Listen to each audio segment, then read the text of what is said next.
अस्मिता की बातों का हुआ अक्का साहब पर असर और दिया ईशान और सभी को एक साथ पूजा करने की परमिशन। जी हाँ दोस्तों, गुड़ी पड़वा के दिन अक्का साहब चाहती हैं कि रीवा और ईशान पूजा करें, जहाँ साइड में अस्मिता लेकर जाती है और उन्हें अपनी जिम्मेवारियाँ और घर की परंपरा को याद दिलाते हुए कहती है कि एक बार और इस घर में ऐसा ही हुआ था। आपकी बात मानकर चिन्मय ने पूजा नहीं की थी शिखा के साथ, तो आज वो इस घर से चला गया है और कभी लौट कर वापस नहीं आया। मैं नहीं चाहती अक्का साहब कि वो चीज़ दोबारा इस घर में दोहराया जाए और ईशान कहीं दूर हो जाए, इसलिए सभी और ईशान को ही पूजा करने दीजिए। जिस पर अक्का साहब मान जाती हैं और वहाँ आने के बाद कहती हैं कि रीवा, ईशान और सभी पूजा करेंगे इस घर की परंपराओं के खातिर। जहाँ रीवा का मन दुखी हो जाता है, लेकिन वो कुछ कहती नहीं है अक्का साहब की बातों के आगे, और वहीं ईशान सभी के साथ गुड़ी लगाता है। दूसरी तरफ जब गुड़ी लग जाती है तो शिखा इमोशनल हो जाती है, जहाँ सभी को ये लगते हुए नज़र आता है कि कुछ तो गड़बड़ है जो शिखा मैम मेरे से छुपा रही हैं।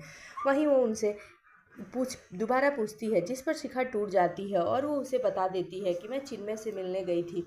हर साल चिन्मय का अक्का साहब और मैं बेसब्री से इंतज़ार करते हैं, लेकिन चिन्मय इस बार आया भी है और होटल में रुका भी है। लेकिन चिन्मय बहुत पहले से बदल गया है। जिस चिन्मय को मैं जानती थी वो आज का चिन्मय नहीं है। वो यहाँ किसी मकसद से आया है सभी, और मैं घर में किसी को बता भी नहीं सकती।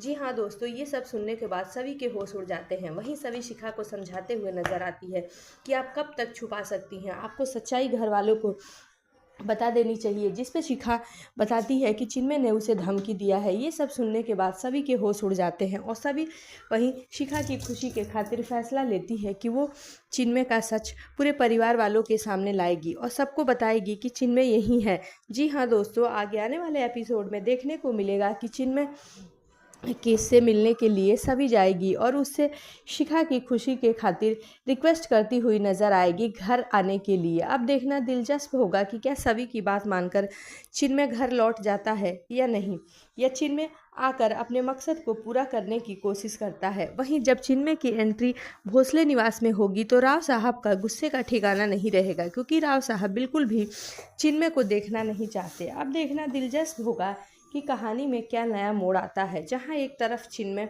घर में आएगा और वहीं ईशान सभी से हर वक्त गुस्से में चिल्लाते हुए नज़र आने वाला है, क्योंकि ईशान को लगने लगा है कि सभी कहीं ना कहीं पढ़ाई से उसका ध्यान हट रहा है और वो फालतू के कामों में ज़्यादा लग रही है। जैसा कि सभी ईशान को जब गिफ्ट देती हुई नज़र आएगी, उस वक्त भी ईशान सभी को खरी खोटी सुना देगा, क्योंकि ईशान का केवल अभी सभी के प्रति जिम्मेवारी है कि सभी अपने पढ़ाई पर ध्यान दे और अपने आई बाबा का सपना पूरा करे। अब देखना ये होगा कि कहानी में क्या नया मोड़ आता है।